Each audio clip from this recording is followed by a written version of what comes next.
Welcome to Real Flix Reviews. You're like a book club for people who hate reading. This week we're doing the movie The Dark Knight Returns, Part 1 and 2. And we're bringing you movie news at the end of the program. This week we have Jonathan Charney, James Stevens. Hello. And the man in the lower left-hand corner is Ryan Preston.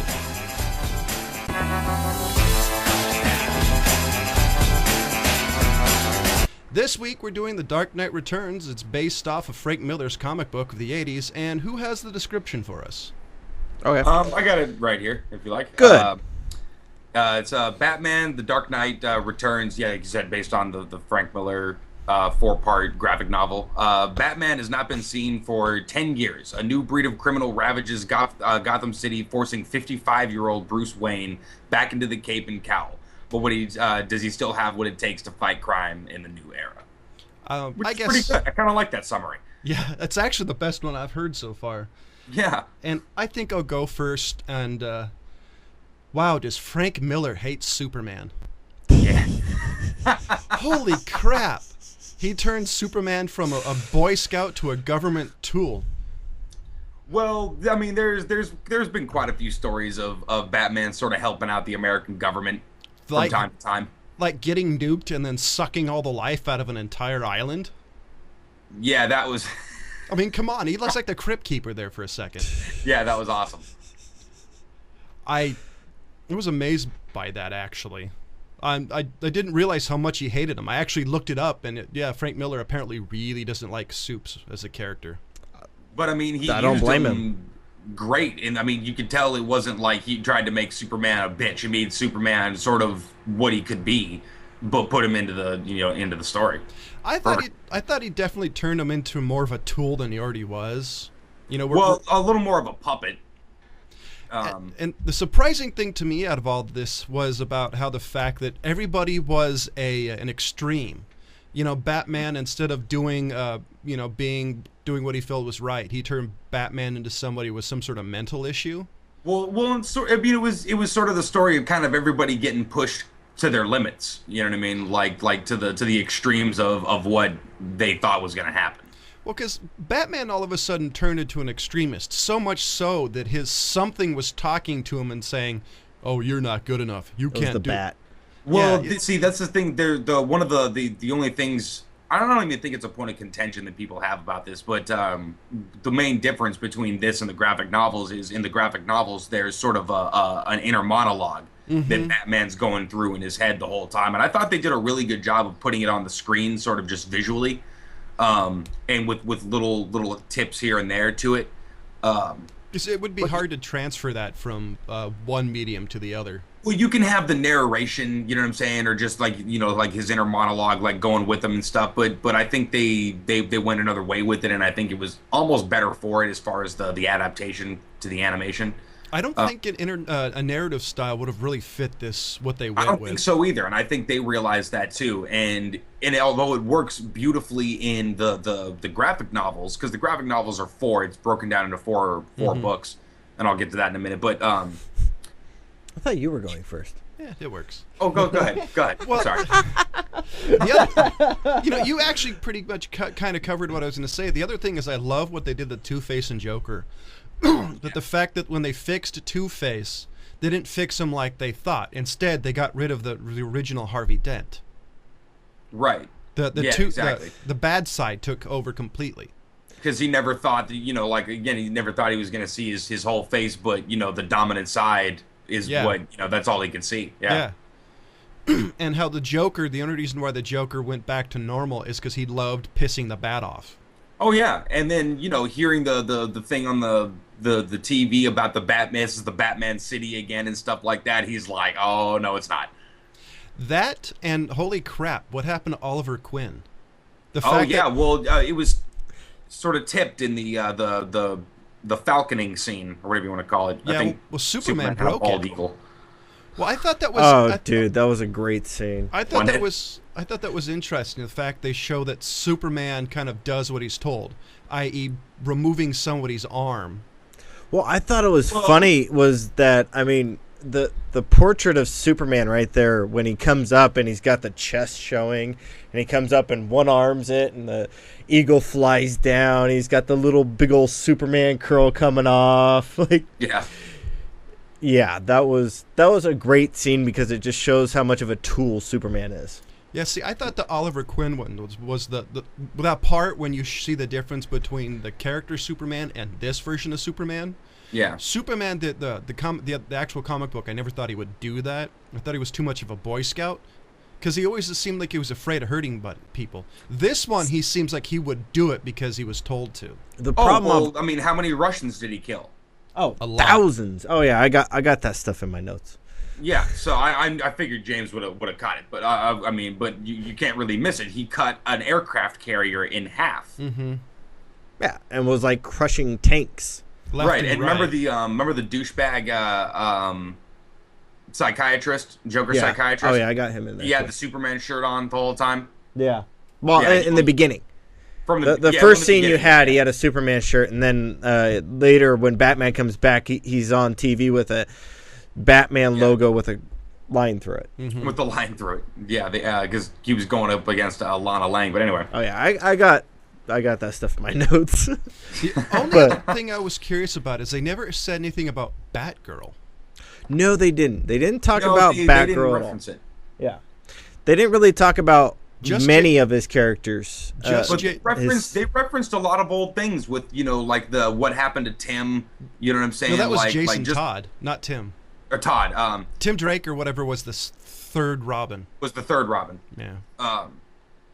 But yeah, they added those little things where it doesn't. It was like the comic book philosophy of if you don't negate, you know what I'm saying? It's continuity by omission. If you don't say something didn't happen, then it all happened. You know? Yeah, pretty much. Well, that was the one thing. I was really hoping they were going to mention Barbara Gordon, but they never did. Yeah, I was curious about that one too. You can go. Okay. Pretty much what I got out of this one is, dude, I thought the way that they put in the hypocritical media was just amazing. Mm-hmm. Because they cut into the media constantly throughout both movies. Yeah. As we're discussing part 1 and 2. Yeah. And as Ryan puts up there, is that even the psychiatrist is such a hypocrite with just the way he was wearing his shirts, where he's got I said douchebag, but yeah. Yeah, I can transfer over. Okay. Anyway, so I was just really thought that was a great job.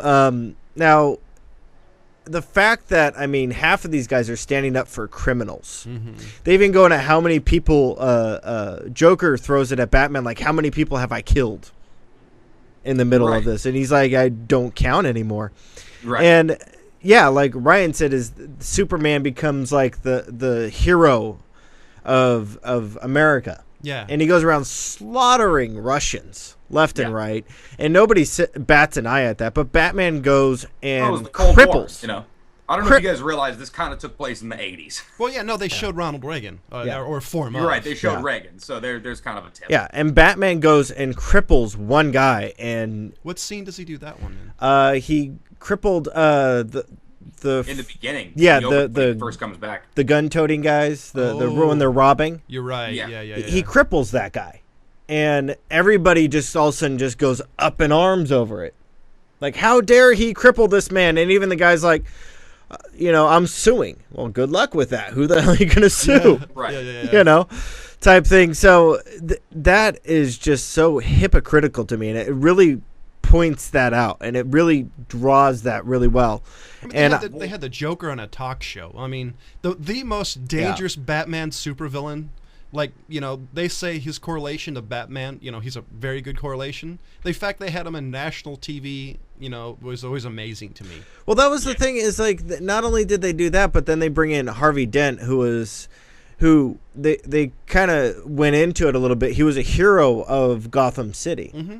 Yeah. And then he was saying, you got to give him a chance. Even Bruce Wayne, they said, give the guy a chance. He's done a lot of things. Don't forgive him of that, but give him a chance to redeem himself. Well, and also in a world where people have forgotten about Batman, you know what I mean? Like they said in the beginning, the younger kids kind of think of him as a myth, you know what I mean? Wonder if he was even real or not. And then the older people are like, just sort of have this retrospective view of what it was, and like, oh, this, that was kind of a crazy time with masked superheroes and supervillains and whatnot. I thought so. All of a sudden they see Harvey Dent, and it's just so far removed from Two-Face and the Joker and all these crazy things that they're like, yeah, whatever. I thought the best correlation to show that was the scene when Batman was chasing the guys in the car, when the young cop said, "What was that?" And the cop started slowing down. It's like, you're about to see something. Get ready for a show. So much. He's like, you're in for a treat tonight, kid. Yeah. And the fact he had this huge smile, and I thought that was the Well, that was the thing is, I mean, the kid that was in the car, if Batman had left 10 years ago, he was about 10 when Batman took off. So he probably wasn't paying that much attention to the media and everything like that.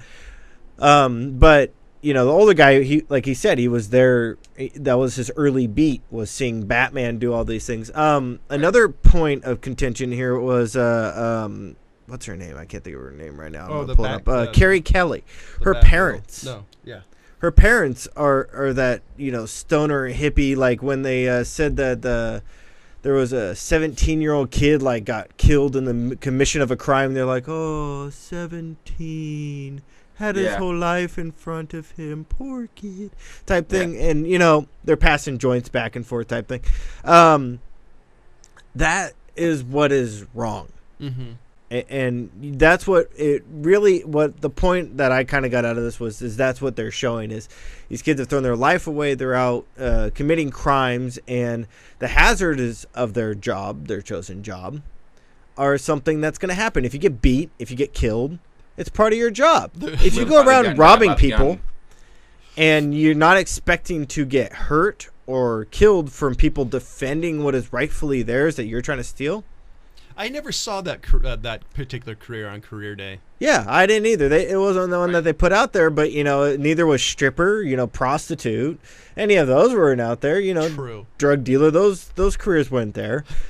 Politician, I mean, those things weren't really there. Lawyers. And that's why Batman comes back. I mean, because everything's just gotten worse. Everybody, all these kids and everything have this like desolate, or destitute, like sense of world sense, and that they just go around, and that's almost the youth culture. Is if you're not just, like the chick who turns into Robin and her friend, then you're a mutant and you're running around and slice and dicing. Yeah, that's the thing that what drove him nuts that you're saying, where he was talking to the Bat and it was saying that you're weak, you're not strong. When he's sitting there flipping through the stations, that's all he's hearing. Mm-hmm. These people killed a baby after getting the reward and all these things.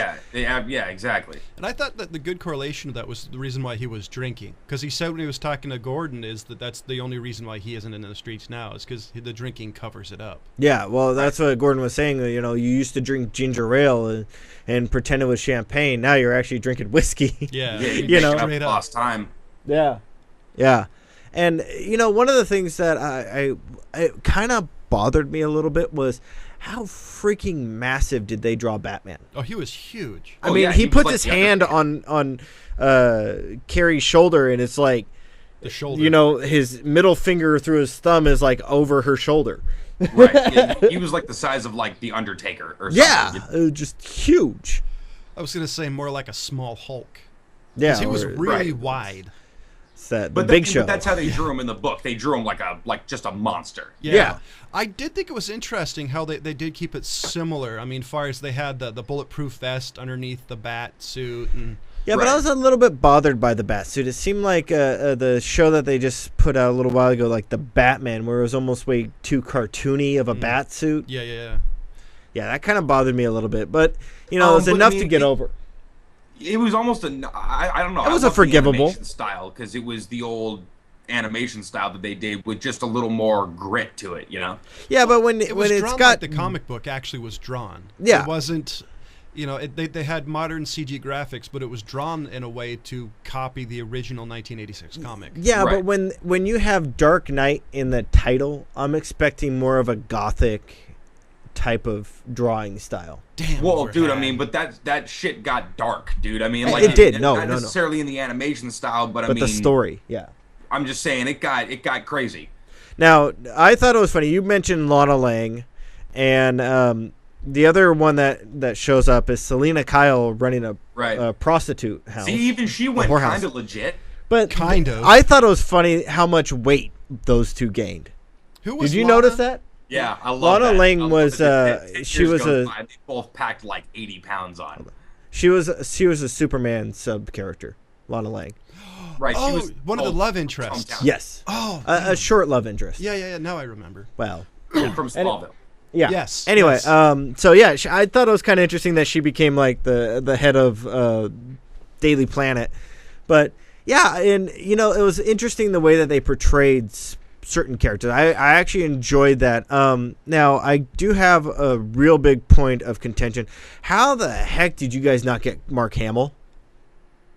For what character? Oh, for the Joker. But you know, now nothing against Michael Emerson, who is the guy who actually played the voice of the Joker in this, but I think Mark Hamill is the Joker. He does such a great job, and every time he ever played the Joker, I was disappointed. He is the Joker. If you hear the Joker in your head, I guarantee you're hearing Mark Hamill. Yeah. He was probably either too busy or wanted enough money, or they didn't realize that people really wanted Mark Hamill. Yeah. Because I agree with James. I think Mark Hamill would have been better. Yeah. But, you know, all in all, I think the guy who did the Joker did an okay job. Actually, when I'm putting him up against Mark Hamill, I mean, you're never going to do a good job. What question? This version of the Joker wasn't as cerebral as Mark Hamill's. No, it was actually It was a different type of Joker telling. So I could see why, you know, like now I'm going to associate this type of Joker, you know what I'm seeing, the prison shank and Batman Joker with this guy. Whereas, you know, I as much of a fan of the animated series I am, it's a different type of Batman. Well, yeah, because the Joker in the Batman cartoon was more cerebral, was more intelligent. Would shank you, but he'd rather go out of his way to make you go insane. Well, that was the thing that he says in there. There's that line in there. I finally got you to lose control. Mm-hmm. Right, and that was finally his entire goal. Yeah, that was the goal of him at all times. I mean, even Brokeback even said that in his version of the Joker. Right. Is, you know, I'm trying to get you to lose it. At him, hit me, please. I want you to hit me, even if it's me that you kill. I just want you to kill somebody because that means I won.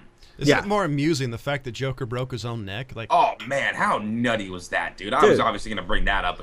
Well, I mean, Batman kind of snapped it a little bit. You hear a crack when he's in there, but he didn't finish it. Something went in his brain that he went over and just kind of twisted his head a little bit, but didn't do it. But I mean, you know, you could see the look in his eyes where he's like, oh, well, shit. I mean, he freaking just shanked him in the eye with a batarang. Well, that was right off the bat. I missed half of that scene. I walked up. He says right then, like, I'm tired of playing with you. Yeah, he just straight up just and hits him 3 with a batarang, 1 in the eye. Right. So he actually threw it. Yeah. He threw 2 here and then 1 in the eye. Oh, okay. Because freaking amazing. Shoulders and then the eyeball. I missed I love that how part. Joker leaves the eyeball batarang in, though. Oh, yeah. I was half expecting Batman to shove it all the way in. Well, that's what I was thinking. Well, that would he go to the done. brain. I think that would probably kill him. Yeah, that would have killed him, but I was half expecting Batman to do. And I'm sorry, Batman, but you killed a massive amount of cops. Yeah. That had to have happened with all those explosions. Just off the percussion alone would have broken some body parts, if not ruptured spleen, heart, lung. Well, he was just killing the man. Yeah, and then I like the fact that he planted an incendiary device on the Joker. Yeah. How about that was nice. How about the Superman detecting rockets? Oh, that was cool. Yeah. That was really cool. And, you know, I that and the fact that Oliver Queen's like, I want to join. I want to. Please, please let me get a shot at this guy. I just love the fact that, he let Oliver Queen do that. Because, I mean, Batman could have done that at any time. Oh, yeah. He could explode that right in Superman's face at any moment in time. I just love the fact that he gets up in his face and says, there's one thing you need to remember. I'm the one who beat you. Mm-hmm. Right. That was just such a great scene. Because people out there in Wonderland, I hate Superman. I think he's the worst thing ever. Shocking. He's a douche. I know. Batman right? is awesome because, I mean, the best superpower ever is money. Mike, that was my favorite. that was my favorite scene right there when he said, the more you know, folks. Yeah, what he was talking about it. I love the fact he said, "Yeah, this cost millions. It cost a small fortune. And I did it just so I could kill you." Yeah, and I like the fact that that he was mentioning the fact that he didn't mention it, but it was there. It's like, I've got more, so don't do it. Yeah. Well, I mean, that's the thing is, Batman always, ever since his first encounter with Superman, he always carried kryptonite in his belt. Just a little bit better than Lex Luthor did. Yeah. Well, and it's been tipped to a lot, in Batman's stories and what. Yeah, the one Justice League story, Doom, I think it was probably an honorable mention for me. I was close to picking that one for this, but in that one he's got files on everybody in the JLA. You know, as far as like this, just how Batman is. It's how his mind works. It's like I have to be able to beat you if I have to. And later on, apparently in the story, he has apparently, because I looked it up, he had a satellite that its whole goal was to keep track of metahumans. Yeah. That eventually went rogue on itself. But I thought that was interesting that, Batman doesn't trust anybody. No. Especially with superpowers. Yeah. Especially with superpowers. So that was the part that always amazed me, is the fact that everybody thought Batman was such a nice guy. The dude's kind of an asshole. Nah, he is the legitimate asshole. If you think about it, I mean, when he has files about, let's see, I can kill you this way, ooh, this way, Right. Yeah. I mean, he's got plans on plans on plans and contentions on those plans. Yeah. Right. And for those of you who want to check it out, the Doom Justice League Doom movie is about exactly that. He's got plans on all these people, and then a criminal organization gets those plans and then starts taking out the JLA. Yeah. So here's the question for you, because we're coming up on the end of this section. What do you guys rate it? 3. I give this one a 3. I didn't dislike it, but I didn't think it was out of this world. I did enjoy the Superman beating, though. That was awesome. That's Superman with a fat lip. Yeah. So what about you, Ryan? Okay. Breaking it down into the 4 parts that it is. You got the Two-Face section, the mutants, Joker, and then Superman. Mm-hmm. Okay. Each one of those things individually is a brilliant story that I would watch over and over again. It's as far as animation, I love the animation style. The voice acting was incredible. Yeah, I gotta go 5 just because I don't think anybody's done anything as good as this, as close to the source material, and just in a in a way that you like. I never see Batman like this, especially animated. So. Okay, so let me get this. So would you give part 1 and 2 a 3? And 2, yeah, just together as a separate, as individual. Well, I'm lumping them together. Yes. So what about if you do it separately, part 1 and part 2? Would it still be 3 out of 3? 3 out of 5? Well, the reason I have is, I mean, I'm not a big. I did not like certain things about the animation style. I think it was a little bit too bulky. He wasn't as. I don't know. There was some things with the animation that I wasn't a big fan of, and that's fine that Ryan enjoyed it as much. I was looking for more of a. I don't know. I appreciate and enjoy the more gothic, dark style. Now, the storytelling, Ryan is very right, is very dark at times, and I thought it was very well put together. That's why it's. But I just think on that, for me, I wasn't appreciative of all the animation styles, and. Yeah, so that's why it's a 3 for me. I'm going to have to agree with James. I definitely give it a both. I definitely give it a both. I give both a 3 out of 5, but this is a must-see. If you like Batman in all, you definitely got to see this, because it definitely adds to the story, and if you haven't had a chance to read the Frank Miller comics, I think this adds a section of the Batman that they don't really tell. So definitely. Right. So based on James and John's rating, go see it because it's average. Well, that's what John said. I didn't say that. That's what your rating says. Well, my rating says that as far as a Batman story, it's a good one. I enjoy I really had a lot of fun with that Superman. Okay, you go and next week we'll talk about the best Batman story you've ever seen. I kind of liked the one that came out when I was younger. It was the one where where he has his love If interest. you say Adam West was in it, I swear to God. No, it was the one where that his ex-love interest went around killing people, the Phantasm or whatever. Mask of the Phantasm. Yeah. I liked that one. I like that style of animation. I kind of like that storytelling. But No, I did like this. I definitely think it's worth the see. Just go out and buy all of the early 90s Batmans. The animated series you can't go wrong with. That's the seminal classic. But as far as like there's a and then watch Batman that Beyond. were waiting for this thing to come out because they read the graphic novel. And the graphic novel, I mean, it's the perfect way to end the story. Not to mention, I forgot about the ending. The ending kicked ass. Now hold on. Now I noticed because they put something up and there was a lot of hate stuff on the Batman page of Facebook when they put up about the chick Robin. Mm-hmm. They posted that up. And there was so much hate against that. I always thought that was stupid. So there are people that don't like it. I actually liked it. Look, it was a character. I mean, it's not like fucking he just walked out and just said, "Hey, you little girl, I'm gonna make you Robin." No, she took some initiative. What the hell is everybody's sexist ass problem? I have heard. Stop being so misogynistic, internet. It's the internet. Seriously, you're gonna tell us? I know. Stop? I don't know why I'm trying to change the internet. I have heard, and I don't know if this it's true. I have heard that this particular the Frank Miller comic book actually changed Batman. I've heard that this revolutionized the character.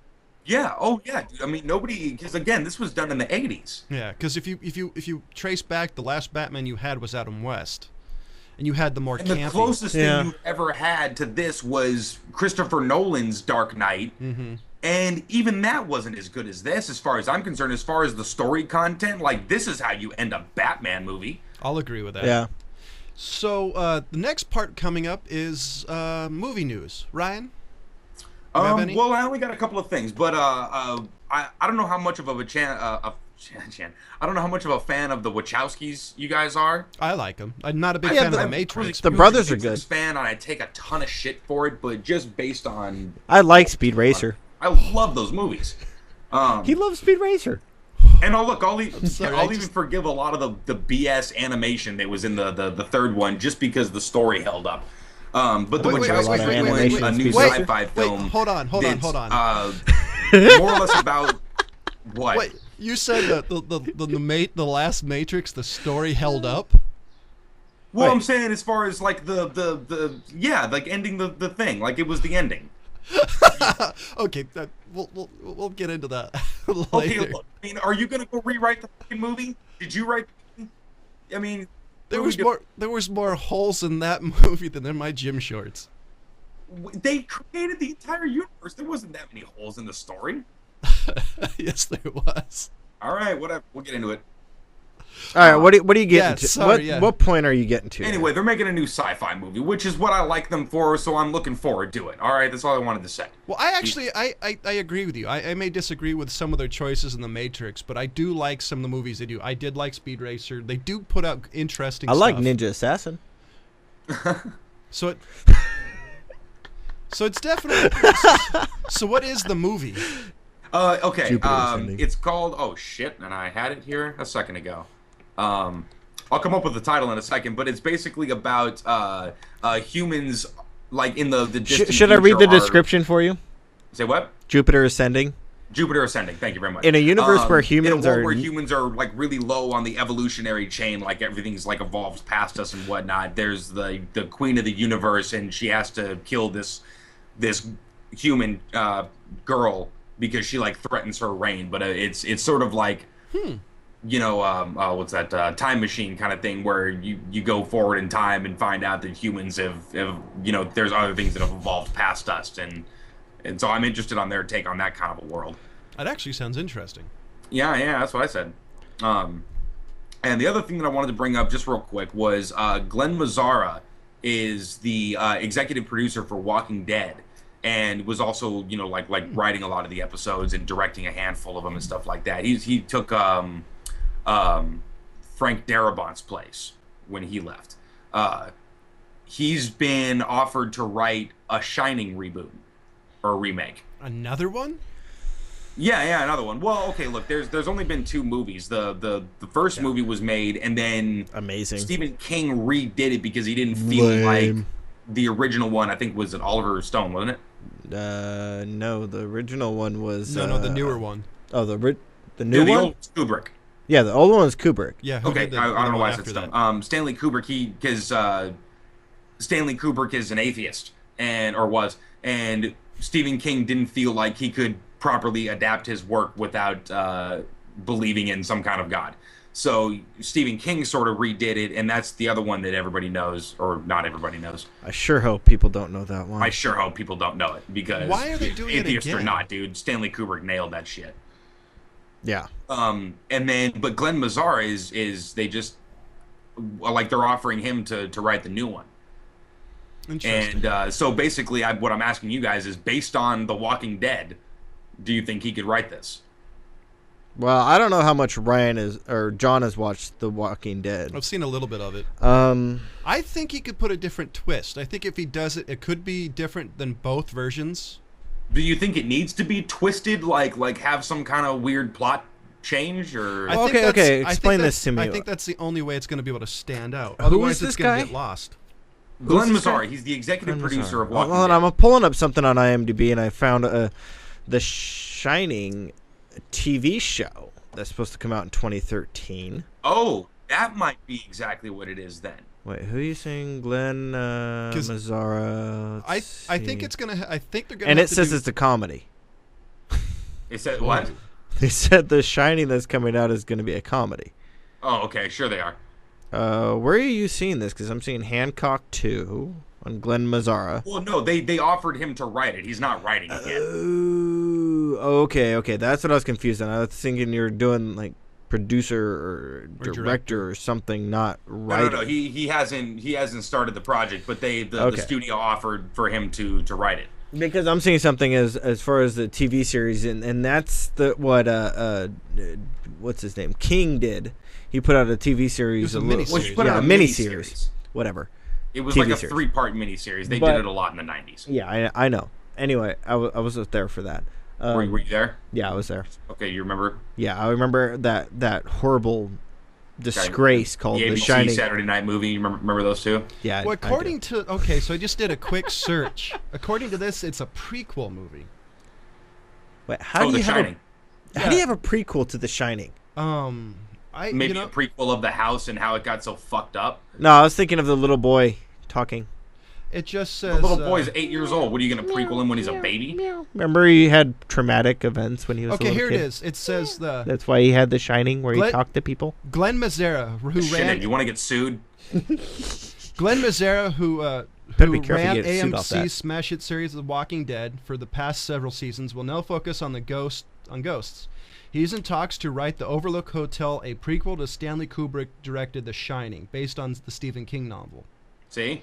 What I said. The Overlook Hotel. Yeah, It's but the story of what- the house and how it But got what I'm fucked up. confused about is how is this a comedy? Why is there a ghost bartender? These are the questions people want answered. Well, because there was a lot of debt, and they made it How over did an the ghost Indian bartender burial die? ground. They'd go into that. Well, here's the question: is what you're talking about and what Ryan's talking about two different things? Because this would be a great movie because they would explain to what happened. Show. What you were talking about versus this one where the Glenn Well, what I Mazzara. found is that it's The Shining, and they're talking about the Overlook Hotel, like Ryan was saying. Mhm. That's where they're going with it.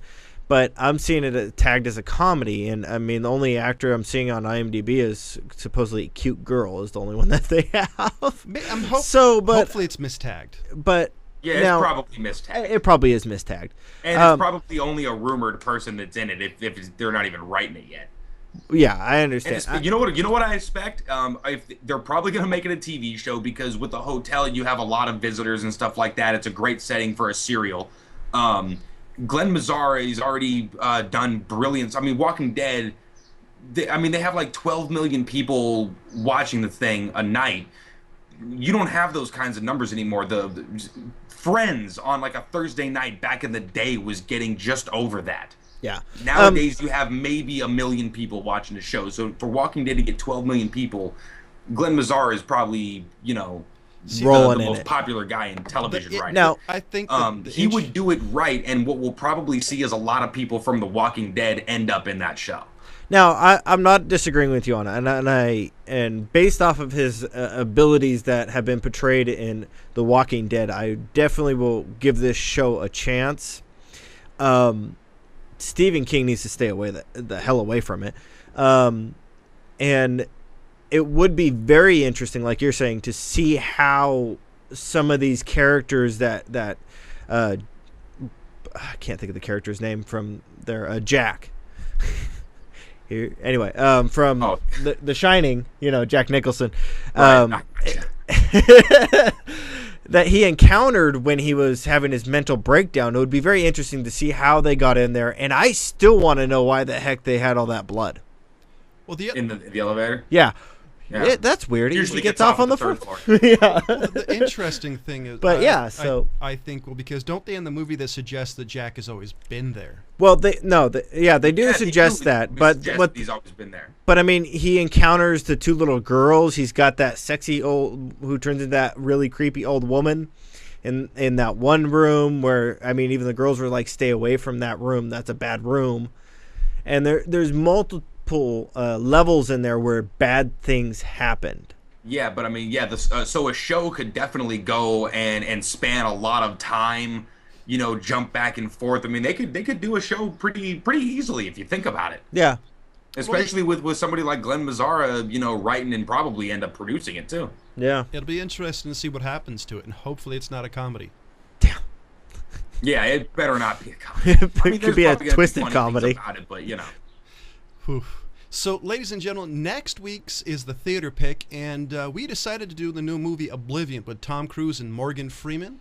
Just because James is in love with him, though. That's the only reason we're doing it. Yeah, Morgan Freeman is one cute man. Yeah, but... No, I was telling you, Tom Cruise. Yeah, we both know you love Tom Cruise. You're all about the Cruise. Yeah, you guys can backpedal all you want. You screwed it up. Don't you still fall asleep watching Cocktail every night? You're just like Rosie O'Donnell. You love him. Falls asleep touching a picture of him, calling him a cutie patootie. That's just I was suggesting that. That's a tad bit too far. So, ladies and gentlemen, sorry, I changed my notes. Sorry, I know you have the image in your head now. You can't get it out. Yes, ladies and gentlemen, I gave the movie The Dark Knight Returns 1 and 2 a 3. James gave it a 3. Ryan gave it a 5 out of 5, and we'll see you next week. Goodbye.